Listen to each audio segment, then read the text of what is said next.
오늘 본문은 이미 앞서서 여러 차례 암시되었던 성전 심판에 관한 말씀입니다. 특히 어제 살펴본 23장 38절에서 예수님께서는 성전의 역할을 잃어버린 그 이스라엘의 성전이 황폐하여 버려진 바 될 것이라고 말씀을 하셨습니다. 그래서 본문은 예수님의 이 성전 심판에 관한 경고의 말씀을 이어받아 더 구체적인 성전 심판의 내용으로 이제 확장되어집니다.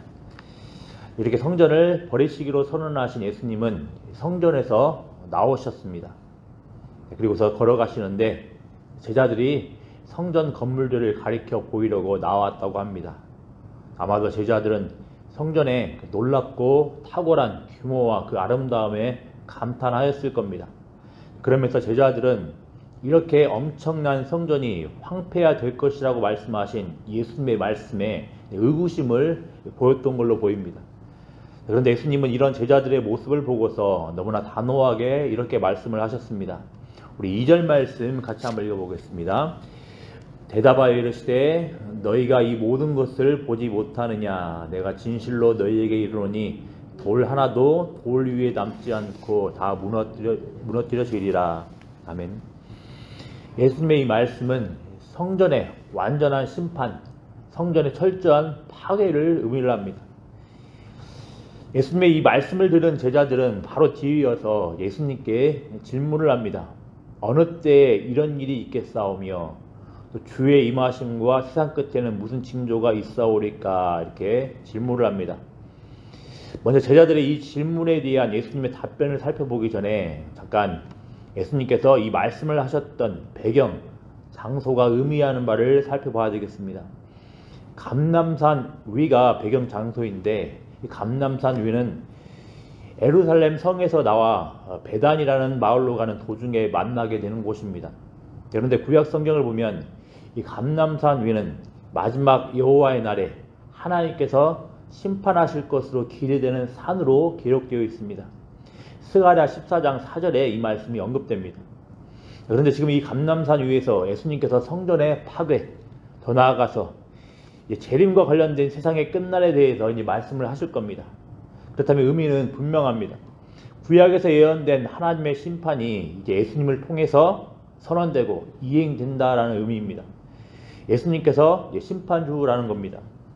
이렇게 하나님께 기대되는 심판을 선언하시고 이행하실 예수님은 제자들의 질문에 이어서 답변을 하십니다. 다시 말씀드리면 제자들은 예수님께 이렇게 질문을 했습니다. 어느 때 이런 일, 곧 성전 심판이 있겠으며 또 주의 임하심과 세상 끝에는 무슨 징조가 있겠습니까? 이렇게 질문을 했습니다. 그런데 제자들의 이 질문에는 눈여겨보아야 할 사항이 있습니다. 제자들의 질문은 한 가지 분명한 점이 드러나는데 성전 심판과 주의 임하심 세상 끝을 하나로 보고 있다라는 겁니다. 그 제자들의 이 질문에는 성전 심판이 이루어지는 그때가 주님께서 심판하러 오시는 세상 끝이라는 생각이 반영되어 있습니다. 그러면 제자들의 이 질문에 대해서 예수님께서는 어떻게 답변을 하십니까? 문맥을 고려를 하면 예수님께서는 제자들은 이렇게 성전 심판이 이루어지는 것과 재림의 세상 끝, 재림이 있어서 세상 끝이 있는 그 날을 동일시 여겨서 하나로 생각을 해서 질문을 하고 있는데 예수님께서는 따로 분리하여서 대답을 하십니다.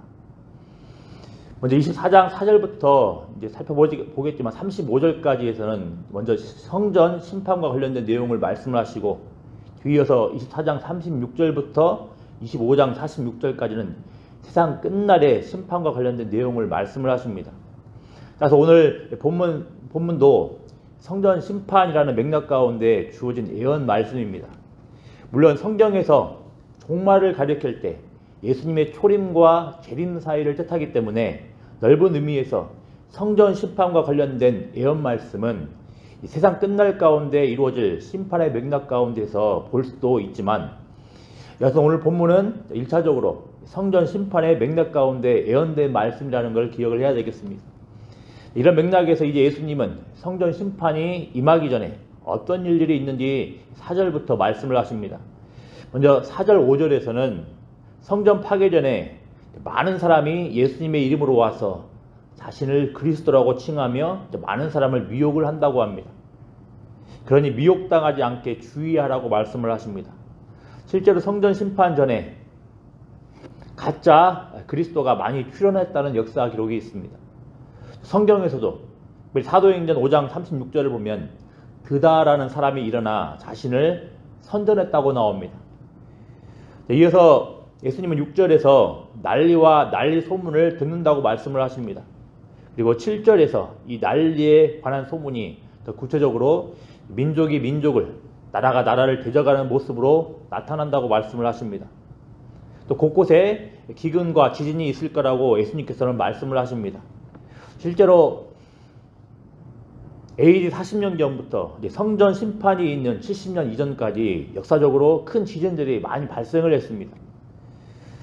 지금도 그렇지만 이렇게 전쟁 소문이 파다하고 또 자연재해, 기근이 계속되면 그 사회는 어떤 분위기이겠습니까? 아마도 민심이 흉흉하며 혼란스럽기 마련일 겁니다. 이 세상이 끝나는 건 아닌가 생각들을 하기도 합니다. 그렇지만 예수님은 8절에서 뭐라고 말씀하십니까? 이 모든 것은 재난의 시작이니라 말씀을 하십니다. 이 재앙은 산고, 산통으로 번역될 수 있습니다. 보통 산고, 산통이 시작되었다고 해서 잘 아시겠지만 아기를 바로 출산하지는 않습니다. 계속적으로 반복하여 통증이 임하는 겁니다. 따라서 8절의 말씀은 여러 가지 전쟁 소식, 자연재해, 기근 등을 바라보며 섣불리 성전 심판이 바로 임한다고 생각하지는 말라라는 겁니다. 이런 모습들은 산통처럼 상시적으로 계속 발생하는 것들이라는 겁니다. 이런 점들을 고려했을 때 9절, 10절에 나오는 그때에는 성전 심판의 때라기보다 성전 파괴 전에 있게 되는 여러 사건들이 계속되는 어떤 기간을 뜻할 겁니다. 예수님에 따르면 이 기간에는 또 어떤 일들이 나타납니까? 사람들이 제자들을 환란에 넘겨주고 죽인다고 합니다. 예수님 때문에 제자들이 교회가 모든 민족에게 미움을 받는다고 합니다. 또 이런 외부의 핍박으로 인하여서 많은 사람이 실족하게 되고 서로 잡아주고 서로 미워하는 일이 나타난다고 합니다. 외부의 핍박으로 인하여서 동료 그리스도인들을 배신하는 일들이 많아진다라는 겁니다. 이어서 11절에 따르면 앞선 외부의 밖에뿐만 아니라 이제 교회 내부적으로도 어려움이 닥친다고 하는데 곧 거짓 선지자의 출현입니다. 이로 인하여서 많은 사람들이 미혹되고 그릇된 길로 향하게 된다고 합니다. 마지막으로 12절에서 성전 심판 사건 전에 불법의 성함으로 많은 사람의 사랑이 식는다고 합니다. 아마도 앞선 내용들에 이어서 내용들이 서로에 대한 증오와 미움이 나타나기에 12절에서 불법이 성하고 사랑이 식는다라는 것은 교회 공동체에 사랑 없는 모습들을 뜻할 수도 있겠습니다. 그런데 우리는 금방 지금까지 살펴봤던 이런 내용들을, 예수님께서 말씀하셨던 이런 내용들을 이후에 나오는 사도행전과 서신서 등을 보면 이런 일을 실제 많이 목격을 하게 됩니다. 지금까지 살펴본 4절부터 12절의 성전 심판 전에 일어나는 사건들을 보며 보여지는 모습들을 보면서 한 가지 사실을 배울 수가 있습니다. 성전 심판 전에도 또 성전 심판 이후 지금까지도 난리와 난리의 소문, 자연재해와 기근 등이 또 교회에 대한 핍박 등이 또 사람을 미혹하는 가르침 등의 모습이 계속 있어 왔습니다. 반복적으로 계속해서 진행되어 왔습니다.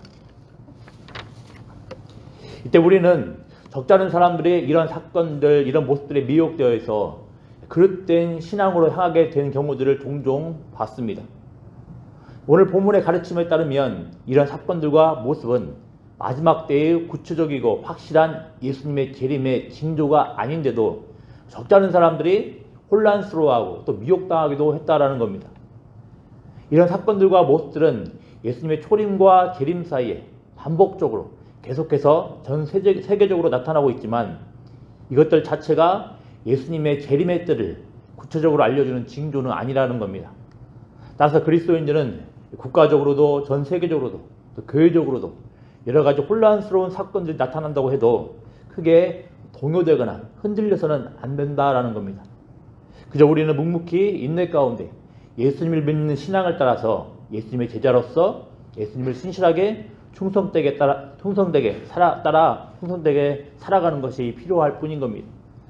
그래서 13절에서는 그러나 끝까지 견디는 자는 구원을 얻으리라 이렇게 말하고 있는 겁니다. 우리는 여러모로 혼란스럽고 또 외적으로 박해를 받고 내적으로 미혹당하는 상황을 만날 수 있겠지만 예수님께서 끝까지 예수님을 향한 믿음을 인내 가운데 지키는 자는 구원 얻는다고 말씀하셨다는 것을 꼭 기억을 해야 되겠습니다. 마지막으로 예수님께서는 이제 14절에서 이 천국 복음이 모든 민족에게 증언되기 위하여 온 세상에 전파되리니 그제야 끝이 오리라 이렇게 말씀을 하셨음을 보게 됩니다. 앞서 살펴본 것처럼 이 말씀도 성전 심판 전에 나타나는 그 모습들이라는 것을 고려했을 때 일차적으로 이 말씀은 제자들을 통하여서 또 교회를 통하여서 성전 심판 전까지 모든 민족에게 복음이 증언되는 모습을 생각할 수 있겠습니다. 참고로 14절 본문에서 14절에서 모든 민족은 이스라엘의 범위를 벗어나 이방 민족에게도 복음이 증언된다는 사실들을 가리키기 위해서 사용되는 표현입니다. 또 당대 온 세상은 지중해를 중심으로 한 로마 세계를 가리킵니다. 그래서 실제로 바울도 로마서 10장 18절에서 복음이 온 땅에 퍼졌고 땅끝까지 이르렀다고 말을 합니다. 복음이 온 세상에 전파된 셈인 겁니다. 그리고 예수님은 실제로 이 복음이 로마라는 그 당시에 로마라는 온 세상에 전파된 이후에 성전을 심판을 하셨습니다. 성전 심판이라는 끝이 임한 것입니다. 그래서 이 사실을 통해서 우리는 한 가지 중요한 사실들을 배울 수가 있는데 교회가 얼마나 복된 존재인지를 이 구절을 통해서 배웁니다. 또 교회가 전하는 복음이 얼마나 소중한지를 또 배우게 됩니다. 복음이 온 세상에 전파되고 나서 성전이 심판당했습니다. 성전이라는 것은 잘 아시겠지만 하나님께서 임재하시는 장소입니다. 성전은 하나님께서 임재하여 세상에 복 주시고자 하는 통로입니다. 그런데 오늘 본문은 온 세상에 복음을 전파하는 교회로 성전의 역할이 넘어가는 모습을 보여줍니다. 성전 가운데 임재하시고 이 성전을 통하여 세상에 은혜를 주시고자 하셨던 하나님께서 이제 교회 가운데 임재하시고 교회를 통해 증거되는 복음으로 온 세상에 은혜를 주시고 복을 주시고자 하시는 겁니다. 그렇다면 우리 교회의 주요 사명은 너무나도 분명합니다. 이스라엘의 성전을 폐하시고 이 교회를 성전되게 하신 하나님의 뜻을 따라서 복음을 증거하는 겁니다. 바라기는 교회를 성전되게 하셔서 세상에 복 주시고자 하시는 하나님의 마음을 따라 열심히 복음 전하는 우리가 되기를 소망합니다. 기도하겠습니다. 아버지 하나님, 말씀을 통하여서 성전 심판 전에 여러 가지 혼란스러운 상황들, 여러 가지 어수선한 모습들이 발생하게 될 터이한데 하나님, 이런 모든 발생하는 모습들을 통하여서 미혹당하지 말라고 말씀하신 예수님의 말씀을 기억을 하게 됩니다.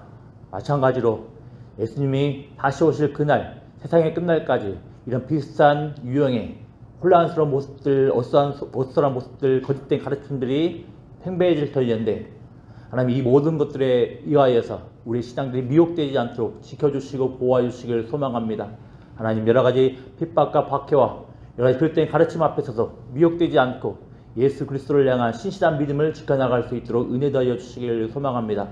더불어 아버지 하나님, 하나님께서 이스라엘은 성전을 폐하시고 이 교회에게 성전의 역할을 맡겨주셨고 우리 교회를 통하여서 이 세상에 복 주시고자 하시는 하나님의 마음을 품고 우리 교회가 주의 복음을 열심으로 증거할 수 있는 복된 교회 될 수 있도록 은혜를 더하여 주시기를 소망합니다. 하나님, 그저 우리 자신만을 위하여서 이기적으로 사용하는 그 보험되지 않게 하시고 하나님의 마음을 따라서 우리에게 맡겨주신 복음을 온 세상에 증거할 수 있는 복된 교회 될 수 있도록 은혜 더하여 주시옵소서. 감사드리며 예수님의 이름으로 기도드리옵나이다. 아멘.